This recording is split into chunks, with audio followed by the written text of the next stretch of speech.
Mirabel TV et Vosges Télévisions s'associent pour vous proposer de nouvelles aventures culinaires. En effet, Affedou reprend le chemin des cuisines des bonnes tables lorraines pour une année pleine de gourmandises, de saveurs et de tours de main de chef. Cette semaine, Affedou pose sa caméra dans la cuisine du chef Cédric Bongeot. Situé au Val d'Ajol dans les Vosges, son établissement est une véritable affaire de famille et cela depuis 3 générations. L'hôtel-restaurant La Résidence propose une cuisine du marché où les produits locaux ont une place importante. Pour la recette d'aujourd'hui, nous aurons besoin de fromage de chèvre. Avant d'enfiler mon tablier, je vous invite à rejoindre le chef chez Madame Galmiche, productrice de ce fromage. Vous avez que des chèvres? Non, non, on a des vaches aussi. Ah, et vous avez des lapins, non? Oui. Oh, vous les mangez pas quand même? Si. On est éleveurs, hein, voilà. Hein. J'en ai un à la maison, je le mange. Oui, mais parce que c'est un lapin pour la déco. C'est pas pour la déco. Alors les filles, on va y aller, oui, je vais vous lâcher. C'est agressif? Ah oui, ça a des grandes dents. Non mais c'est une question sérieuse que je pose. Il n'y a rien de plus sympathique qu'une chèvre. Ah bon? Voilà. Et donc vous en avez combien? Il y en a 35 là, des laitières. Viens. Viens ma petite mère, viens. Avec les gens, c'est hyper sympa, mais entre elles, elles sont pas sympas du tout entre elles. C'est très hiérarchisé, c'est très... Voilà, alors c'est toujours un peu la bagarre. Ah oui, ça mange, hein. Ça fait tout manger. Et alors comment ça se passe? Est-ce qu'il y a des saisons justement pour... Alors la chèvre, c'est un animal qui est saisonné. Donc elles viennent en chaleur, normalement à l'automne, et elles mettent bas au printemps. Et la mise bas correspond à la pousse de l'herbe pour qu'elles aient du lait, pour allaiter leurs petits. Parce que la nature fait très bien les choses. Alors on essaie, en mettant le bouc dedans, d'en désaisonner quelques-unes, c'est-à-dire on introduit le bouc dans le troupeau et on arrive par la présence du bouc à les faire venir en chaleur à cette saison. Là, on va l'introduire ces jours-ci, le bouc, pour avoir des chèvres qui mettent bas début décembre, pour avoir du lait toute l'année. D'accord. Voilà, un petit peu de lait voilà, toute l'année. Pour avoir effectivement finalement du lait toute l'année. Voilà, pour pouvoir modifier un petit peu le naturel. T'es belle. Nous en bio, on n'a pas le droit de désaisonner avec des produits chimiques. En élevage conventionnel, ils mettent dans la vulve de la chèvre une petite spirale qui contient des hormones qui déclenchent systématiquement les chaleurs. Mais nous en bio, on n'a pas droit à ce... On n'a pas droit à ça, quoi. Viens, Savoie, Savane, viens vite. Viens vite. Viens, Trudy, viens. Ah, elles n'ont pas décidé. Non. Aujourd'hui, elles sont un peu capricieuses. Hein. C'est la chaleur. Et vous faites combien de fromages de chèvre différents alors, du coup? Je fais un fromage de chèvre nature. Oui. Je fais un fromage de chèvre épicé. Et puis je fais la tomate à Monsieur Bongeot, la tomate de la résidence. Voilà. Une spéciale pour Monsieur Bongeot. Oui. C'est dans la famille les chèvres ou non? Les chèvres chez nous, c'est venu tout à fait par hasard. On a acheté une parcelle de terrain qui est devant notre bâtiment là-bas, qui était toute en friche, et qui était humide. On ne tenait pas trop à mettre les vaches parce que ça allait trouer le terrain. Et j'avais rencontré en formation, quand on a fait les formations à l'homéopathie, quand on a fait la conversion en bio, j'avais rencontré une chèvrière. Et puis on avait sympathisé. Puis tout en discutant comme ça, je dis à mon mari, tiens, mais on pourrait peut-être mettre 2 chèvres là-bas, ça mangerait peut-être un peu le plus gros. Et puis de 2, il n'y en avait pas assez pour manger tout. On en a acheté 2 autres, on en a eu 4. Et puis à l'automne, on a mis un bouc avec.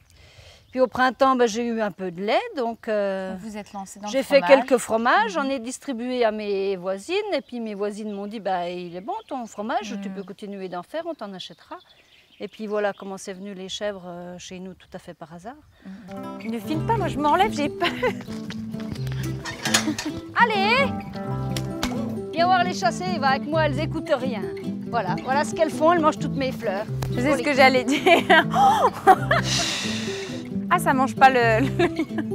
Oh là là là là, tous les rosiers, même les rosiers. Avant, elle ne mangeait pas les rosiers, cette année, elle mange les rosiers.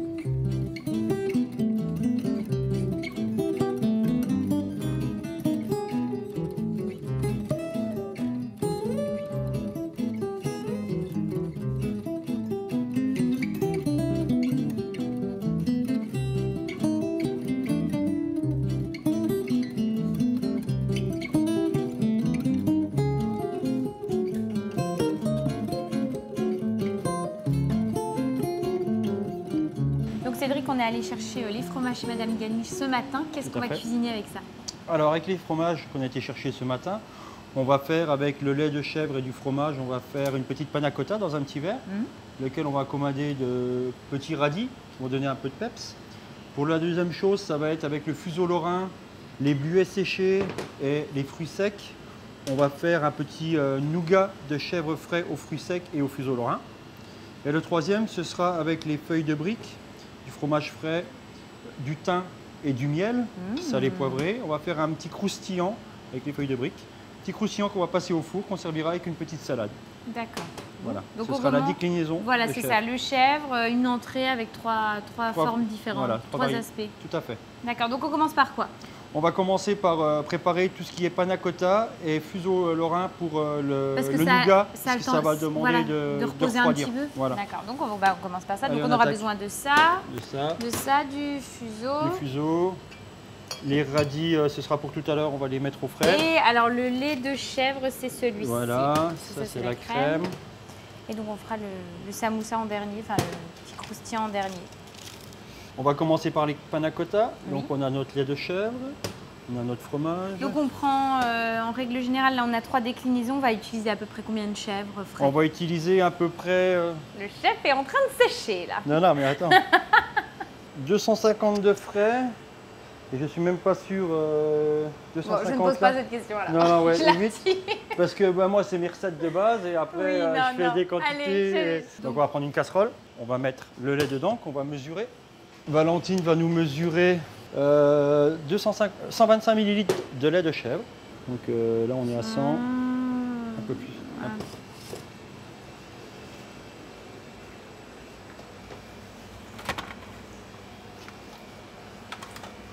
Ouais, c'est de la haute précision. C'est bon? Oui. Attends. Attends, viens voir. Non, il y en a un peu plus. Non, il y en a un peu beaucoup là. C'est Valentine qui va tout faire aujourd'hui, non? Bah oui, je suis là pour travailler. Allez. Donc après, on va mettre... Je le mets dedans? Donc 250 g de fromage de chèvre. Voilà, on peut déjà mettre un complet. Hein. Ouais, oui. Encore. Un autre, un complet, un autre deuxième complet. 220... Ah oui.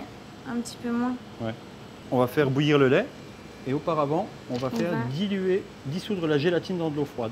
Donc la gélatine, c'est toujours la même chose. On prend la gélatine, on la met dans de l'eau froide. Quand elle est ramollie, on la met dans un liquide chaud pour qu'elle se dissoude dedans. Et après, on va rajouter sur le fromage et on coupera. Pour donner la consistance. Donc on va mettre de l'eau froide. De l'eau froide.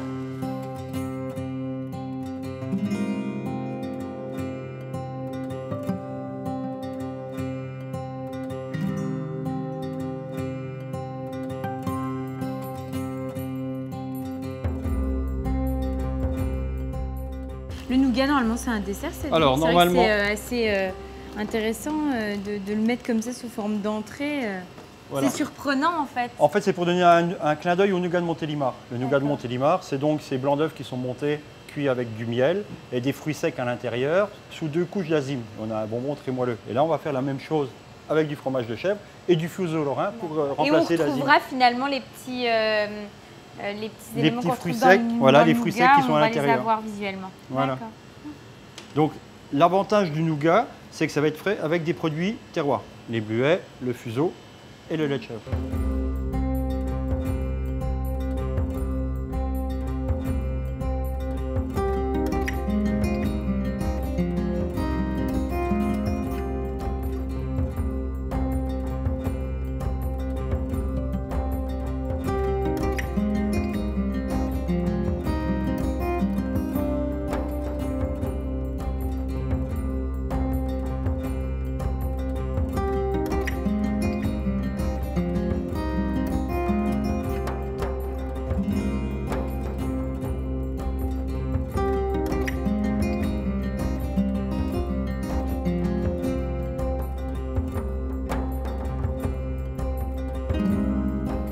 Donc là, on va récupérer notre lait pour la panna cotta et on va mettre notre crème à bouillir pour notre nougat après. Voilà, donc je mets pour le nougat, je mets ça de côté. Hein, voilà, on va pouvoir. Puisque c'est ça. Voilà. On va récupérer notre gélatine. Oui. Donc on la sort, on l'égoutte. Alors il fait chaud aujourd'hui, ce qui fait que la gélatine. Voilà. Encore. Voilà. Donc on va pouvoir y ajouter nos fromages dedans. Voilà, Comme ça ou encore un peu? Et après on mélange le fromage, Avec ça? ouais, comme ça, pour l'écraser un D'accord. peu. Puis à la fin on rajoutera le reste du lait et puis on pourra le passer peut-être un petit coup au mixeur pour bien le lisser. Je vais préparer les petits verres pour les dresser. Et est-ce que c'est important comme ça pour vous d'utiliser tous les produits locaux? Parce que le fuseau lorrain, on aurait pu prendre de l'andouille du Val d'Ajol, là les petits chèvres frais de Madame Galmiche, c'est une Tout à fait. particularité de... L'avantage d'utiliser les produits du terroir, c'est que c'est des produits qui sont directement de chez soit l'artisan, soit le cultivateur. C'est-à-dire qu'il n'y a pas d'intermédiaire. Donc on a le produit directement au fabricant. Ensuite, il y a beaucoup moins d'énergie qui est... Il n'y a pas eu beaucoup de transport Non. et c'est beaucoup plus écologique. Et on s'y retrouve sur le goût. On s'y retrouve sur le goût, puis les rapports humains, c'est important Tout à fait, aussi. tout à fait. Ça permet de faire vivre l'économie locale également. Donc toute l'année, vous travaillez avec les producteurs On locaux. essaye au maximum de travailler avec les producteurs locaux. Plus on en trouve, et plus la famille s'agrandit.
Là, en fait, on enlève les bords uniquement parce que avec la chaleur, ça a séché. Donc, on va couper, on va les mettre l'un à côté de l'autre. On va prendre le fromage. On va pas couper sur la planche. On va mettre un tiers. Voilà. Pareil sur l'autre. Et voilà. Ensuite, on va mettre un petit peu de sel, un petit peu de poivre. J'ai mis du sel là. Ouais. Tailler un petit peu au fur et à mesure. Voilà. On va poivrer. On va mettre un petit peu de miel. Faire un petit mélange salé-sucré. Doucement sur le poivre quand même. Comme ça? Mine de rien, poivre du moulin, Ça arrache. c'est assez balèze. Bon, on va pas faire semblant. On va mettre du thym, 2 belles brindilles. Ah oui, on met carrément la brindille. Ah, il faut que ça sente. C'est bon? Oui. Ensuite, on va le plier en triangle, comme ceci. Voilà. Et après, on le rabat ici. Comme ça. Ah Voilà. moi, je l'ai fait dans l'autre sens. Hein, Ça n'a pas d'importance. Attends. Une fois. Donc ça, c'est un jeu qui peut être très très sympa en soi. Avec les enfants. Si, quand on cuisine avec les enfants. Tac, ensuite... Directement ici. D'accord. Et hop, comme Voilà. ça. Voilà. Et ensuite, on va les mettre sur une petite plaque.